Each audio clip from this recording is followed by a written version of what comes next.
Alright, hello, everybody. It's your girl, Kanisha Tyler, aka Cero'taw, I am. And on this feed, listen up. We can talk a little bit about, we're going to the beginning of the book, right, of the biblical narrative, right? And we're going to talk a little bit about what that comes from or stems from, or how to look at it once we know, now that we know who we are and where our place is in the biblical narrative. So I've been told from my mom's side that our background, our ancestry, they found out we have Choctaw Indian, and then on my father's side found out we got Cherokee Indian. Okay, so this was my grandma had spoke to me. Now, the thing about that is you'll see everyone wanting to claim having Indian outside of African, Negro American, right? Because they're utilizing this word of the red man, right? Someone just came and gave me the feed that Okla is actually a Choctaw word meaning Okla meaning people, and Homa meaning red, right? But when this, from the biblical narrative, and you got this word utilizing red people, or they say what made the red man red, right? The whites would try to say it's them because they're talking about the flush of their face when they're embarrassed, right? Or when something's going on that causes you to see the flush, their face being flushed, or what they call it, you're blushing, right? Blushing. You see your Hispanics, Latinas, and all of them trying to claim it because they too want to have claim on a certain part of the land. That's what I'm going to say, certain parts of the land that actually don't belong to them either, or you call it what's to the African side of things, right? Afro'kin. So when they utilize this word red in biblical narrative, it actually describes the word Adam, right? But that red is not red, the bright red that you see, or the bright red like blood, or the bright red that most people try to use. It actually means ruddy, right? And the ruddy look is actually brown mixed with a little bit of maybe they say red undertones. So the word red is meaning ruddy.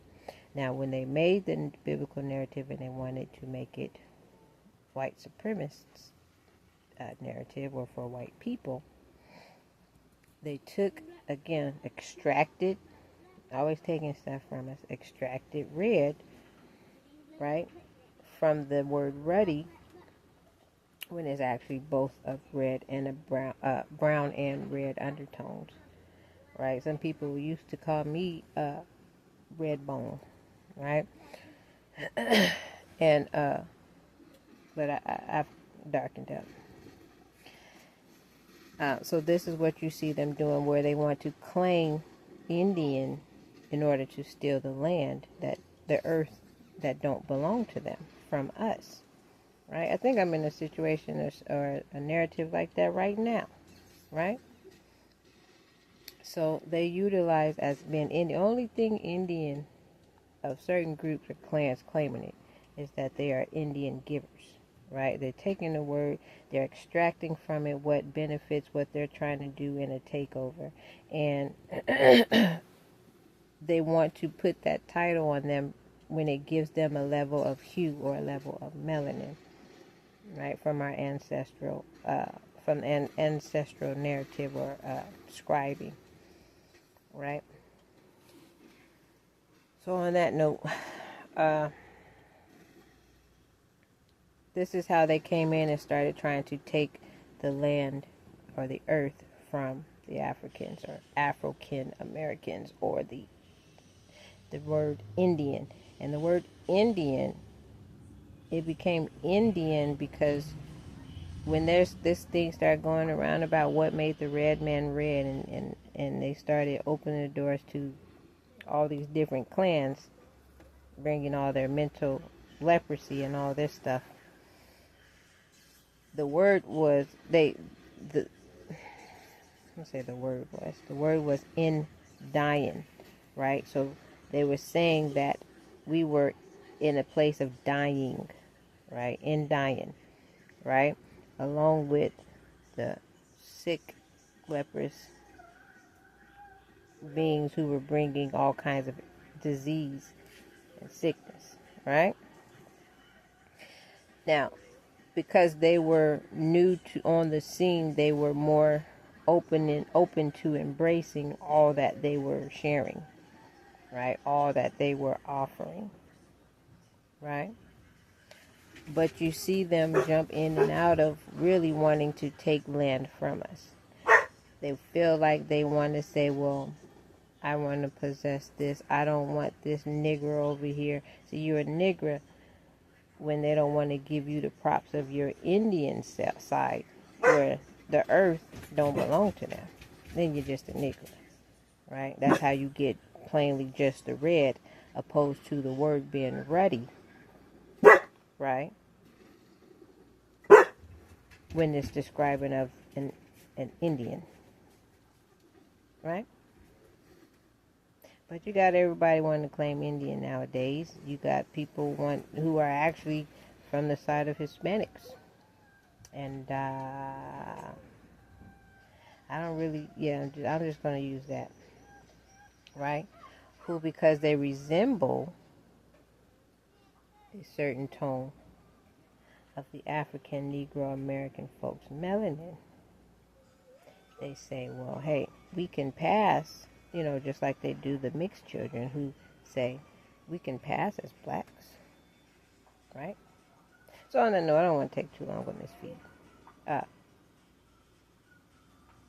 That's just a little bit of putting the Indian, finding your Indian heritage and linking it to a biblical narrative where they've documented who we are, right?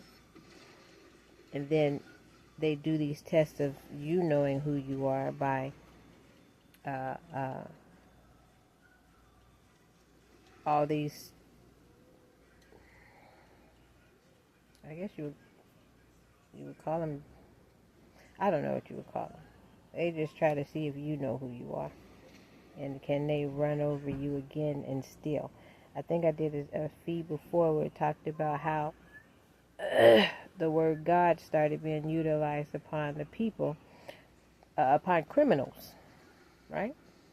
Because they had been in a shipwreck and landed up on this island, right?